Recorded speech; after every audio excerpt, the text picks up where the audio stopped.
मानसी भारद्वाज। उम्मीद करती हूँ आप लेक्चर सीरीज को एंजॉय कर रहे होंगे। थोड़े से हेल्थ इशू की वजह से हम लेक्चर सीरीज को कंटिन्यू नहीं कर पा रहे थे, लेकिन अब हम कोशिश करेंगे लेक्चर सीरीज हमारी कंटिन्यू रहे।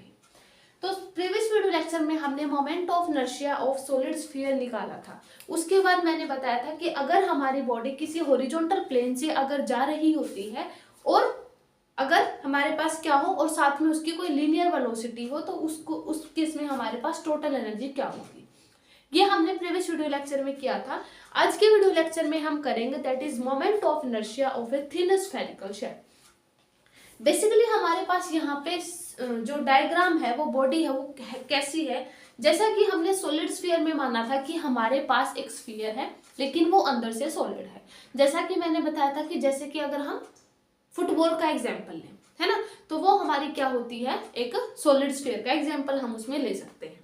लेकिन हम यहाँ पे एग्जाम्पल हमारे पास जो मोमेंट ऑफ इनर्शिया निकालना, हमें थिन स्फेरिकल शेल का निकालना है। अब थिन स्फेरिकल शेल का मोमेंट ऑफ इनर्शिया देखने के लिए पहले हमें देखना पड़ेगा ये बॉडी कैसी है। देखो, जैसा कि हमारे पास ये बॉडी है, ठीक है, ये हमारे पास क्या है, एक थिन स्फेरिकल शेल।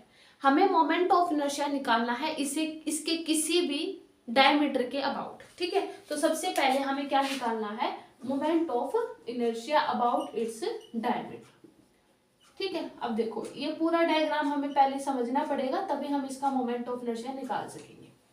ये हमारा डायग्राम है, अंदर से क्या है, ये होलो है। सारा का सारा जो मास है बॉडी का वो क्या है, इसके सरफेस पे है। थिन स्फेरिकल शेल का मतलब क्या है, अंदर से होलो है, इसमें कोई भी जो बॉडी का जो मास है वो सेंटर पे नहीं है, उसके क्या है, सरफेस पे। यहाँ पे इस बॉडी का ये मतलब है, यानी टोटल मास जो है बॉडी का वो कहाँ पे है, इन सरफेस पे है, ना कि सेंटर। क्लियर हुआ। अब देखो यहाँ पे क्या है, हमारा जो अबाउट इट्स डायमीटर हम निकाल रहे हैं, यानी ये हमारी रिंग है, ये हमारी कोई इसके अबाउट ए बी एक्सिस हो गया डायमीटर के अबाउट, ठीक है, यानी ये हमारी कुछ इस तरीके से रिंग, ठीक है। अब यहाँ पे हमें निकालना क्या है, हमें निकालना है moment of inertia this A B axis के अबाउट। अब हमें पता है कि अब तक हम मोमेंट ऑफ इनर्शिया करते आए हैं कि किसी भी बॉडी का मोमेंट ऑफ इनर्शिया निकालने के लिए हम उसकी स्लाइस बनाते हैं। हमने यहाँ से इस स्लाइस को कुछ ऐसे कट किया, मैं बताऊंगी आपको कि हमने इसको कैसे कट किया है, ठीक है। देखो कैसे कट किया, देखो यहाँ से हमने इस रिंग को ऐसे कट किया है, ये हमारी रिंग है, यहाँ से हमने इसके छोटा सा एक एलिमेंट कट कर दिया, यहाँ से ये इस तरीके से मिलाए गए हैं। ये वाला जो कॉर्नर है ये इस तरीके से और ये वाला इस तरीके से, यानी ये वाली आर्क है ऐसे कंप्लीट हो जाएगी जब इसको हम कट करेंगे। इस वाले डायग्राम से आप देख सकते हैं, इस वाले इससे, ठीक है, ऐसे हमने इसको कट किया है। ये हमारा था क्या, थिन स्फेरिकल शेल। अब इसमें हमने स्लाइस को कट कर दिया और ये जो जिस एंगल से हमने कट किया है ये वाला एंगल डी थीटा है। जैसा कि हमने माना ना कि ऐसे हमने इसको कट किया है, तो कुछ इस तरीके से ये वाला जो एंगल बनेगा ये हमारा क्या है, डी थीटा, है ना। तो ये हमारा डी थीटा एंगल है, ये वाला थीटा है, ये वाली हमारी आर रेडियस है। क्लियर हुआ। अब देखो ये हमें यहाँ पे क्या चाहिए, moment of inertia of a thin spherical shell. अब हमें पता है कि हमारा जो क्या हो जाएगा, मास पर यूनिट एरिया, मास पर यूनिट एरिया क्या होगा, मास और पूरा जो हमारे पास पूरी जो सरफेस है, इसका सरफेस जो हमारी स्फेरिकल शेल है इसका सरफेस एरिया हमें पता है कितना होता है, that is 4 pi r square, ठीक है। अब तक हम करते आए हैं that is 4 pi r square, क्योंकि हमने इसको कैपिटल आर लिया। देखो आप इसकी मैथमेटिकल कैलकुलेशन करने से पहले लिखना कि let a thin spherical shell mass m and radius capital R, ठीक है। उसके बाद ये सारी चीजें लिखनी कि मास पर यूनिट एरिया हमारे पास m/4 पाई आर स्क्वायर हो गया, ठीक है। अब हमें क्या चाहिए है, ये जो स्लाइस हमने काटी है इसका हमें मास चाहिए, अब तक हम करते आए हैं, तो इसका मास चाहिए। तो इसका मतलब हमें क्या करना पड़ेगा, ये जो एलिमेंट है उसके जो एरिया है उससे हमें मल्टीप्लाई करना पड़ेगा, तभी हम इस स्लाइस का मास निकाल सकते हैं। अब देखो क्या होगा, देखो यहाँ पे, क्योंकि हमें अब चाहिए क्या है, इस स्लाइस का मास चाहिए अब हमें, ठीक है। अब इस स्लाइस का मास के लिए हमें क्या करना पड़ेगा, ये जो है इसको हमें इस स्लाइस के एरिया से मल्टीप्लाई करना पड़ेगा। अब ये जो एरिया बना है ये हमारा कैसे बन सकता है, देखो सरकमफेरेंस, ठीक है।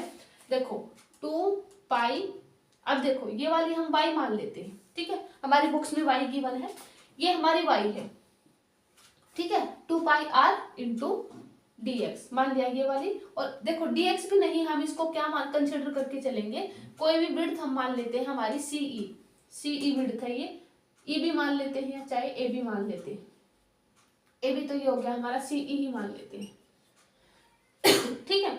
ये हमारी इंटू क्या हो गई CE, क्योंकि हमें इसकी क्या चाहिए है एरिया। अब एरिया चाहिए तो हमारे पास कितना आ जाएगा, ये हमारी लेंथ और इंटू ब्रेड्थ आ गई, तो लेंथ हमारी कितनी आ जाएगी, दैट इज 2 पाई, सर्कमफेरेंस है ना, तो 2 पाई वाई इंटू CE। अब ये CE हमें निकालना है। अब ये देखो CE हम कैसे निकाल सकते हैं, क्योंकि हमें पता है, अब तक हम करते आए हैं, प्रीवियस वीडियो लेक्चर में जब मैंने काइनेमेटिक्स करवाई थी तब मैंने बताया था कि हमारे पास एक इक्वेशन आती है, that is theta is equal to L by R, ये आती है। लेकिन यहाँ पे थीटा हमारे पास क्या है, दैट इज डी थीटा, है ना, क्योंकि हमने इस एलिमेंट को डी थीटा एंगल से, ये वाला एलिमेंट है, इसकी जो विड्थ है वो डी थीटा है,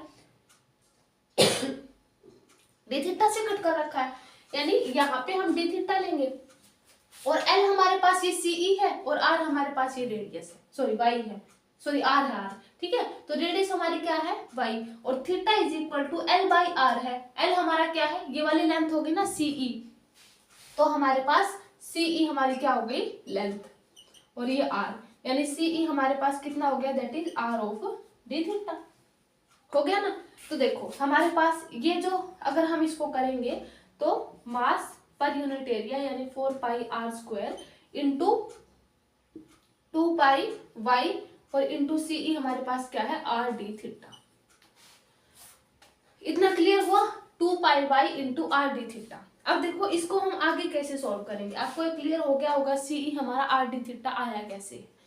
अब देखो यहाँ पे हमारे पास अगर हम इस R के कंपोनेंट बनाएं, क्योंकि हमारे पास जो स्लाइस ली गई है वो कैसी बनी है, मैंने अभी अभी बताया कि हमारे पास कुछ इस तरीके की स्लाइस को हमने काटा है ऐसे, और हमें क्या करना है, इसके पार्ट बनाए, सॉरी इसके हमने कंपोनेंट बनाए R के, को हमें क्या करना पड़ेगा, यहाँ पे ये जो R है इसके हमें कंपोनेंट बनाने पड़ेंगे।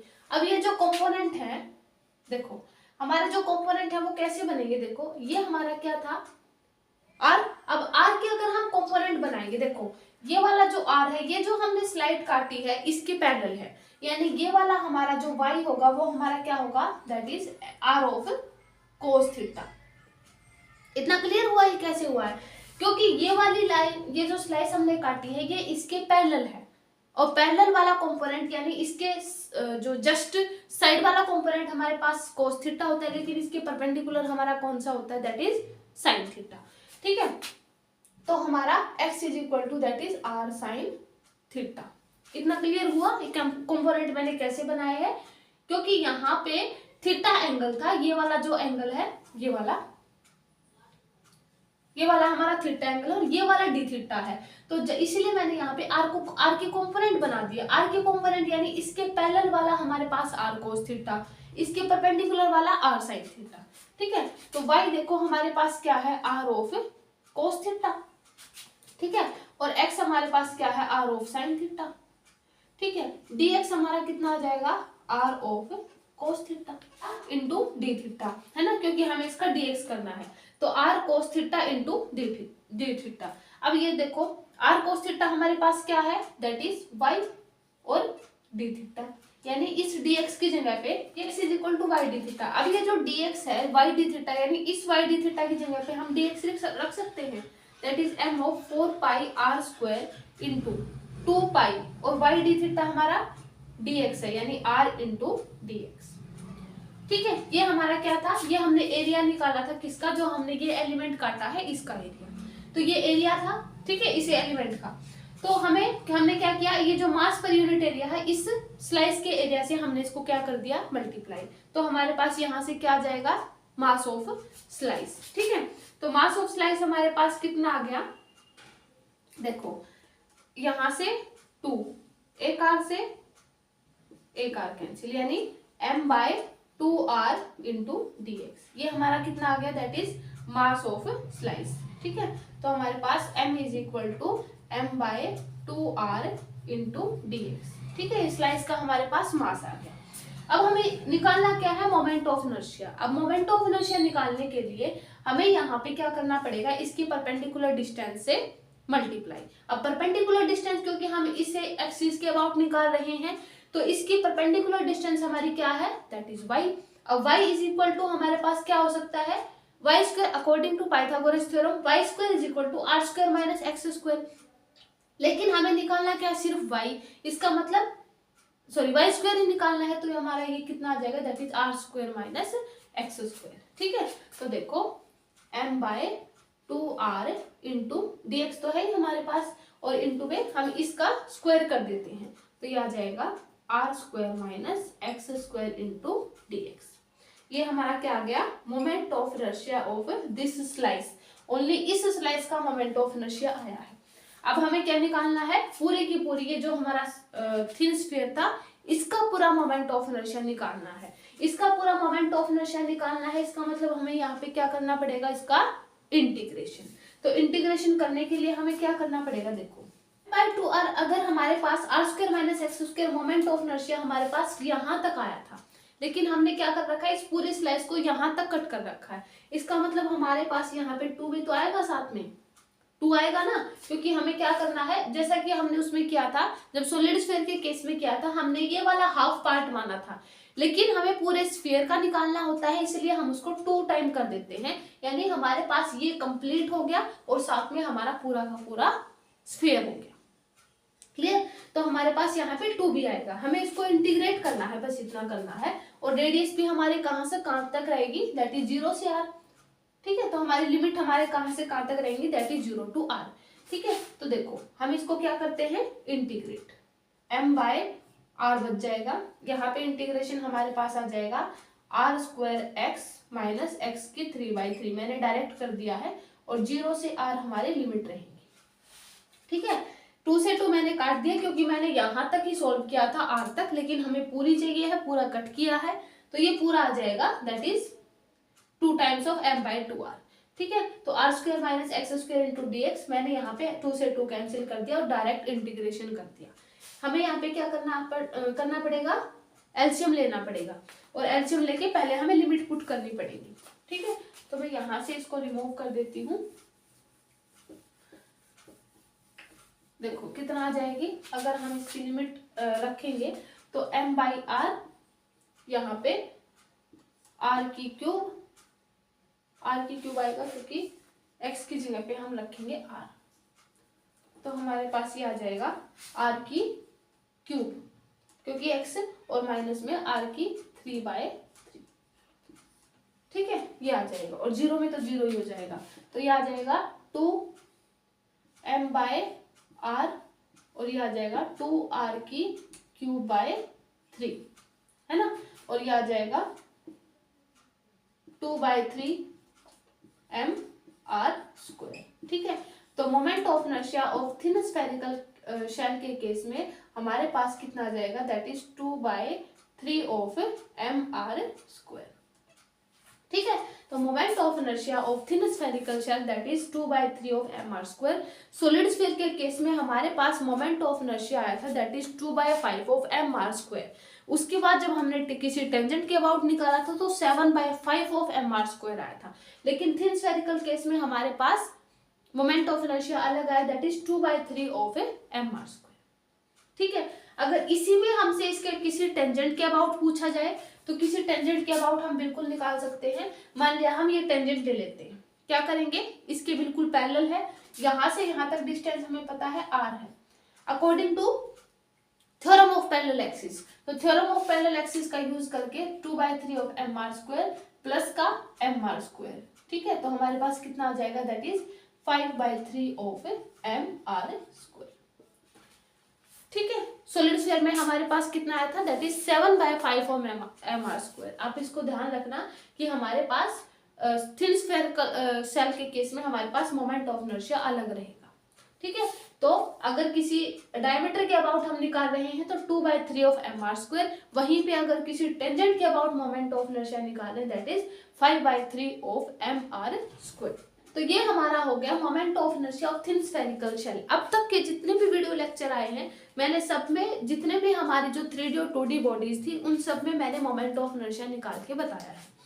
सो मोमेंट ऑफ इनर्शिया हमारा यहाँ पे कंप्लीट होता है, जो कि हमारा सर्कुलर मोशन में मैंने उसको कंसिडर करके पूरा मोमेंट ऑफ इनर्शिया क्लियर हमने उसको सोल्व किया है विद न्यूमेरिकल। लेकिन हमारा यहाँ पे moment of inertia with thin spherical shell के साथ खत्म होता है। नेक्स्ट हमारा जो टॉपिक होगा वो हम करेंगे, दैट इज अगर हमारी बॉडी किसी इंक्लाइंड प्लेन से अगर नीचे की ओर जा रही है तो उस केस में हमारा एक्सेलरेशन क्या होगा, और उस पे बेस्ड जो न्यूमेरिकल बनते हैं वो भी हम करेंगे, क्योंकि हम अब तक करते आए हैं टॉपिक के साथ न्यूमेरिकल हम करवाते हैं, तो वैसे ही हम करेंगे। तो यहाँ पे हमारा मोमेंट ऑफ इनर्शिया होता है कंप्लीट। नेक्स्ट चैप्टर हम शुरू करेंगे नेक्स्ट वीडियो लेक्चर के बाद, उसमें हमारा एक्सेलरेशन भी आ जाएगा और हमारा ये चैप्टर सर्कुलर मोशन का कंप्लीट हो जाएगा। सो आज की वीडियो लेक्चर में हम इतना ही करते हैं। वीडियो को लाइक करें, शेयर करें। Thank you so much.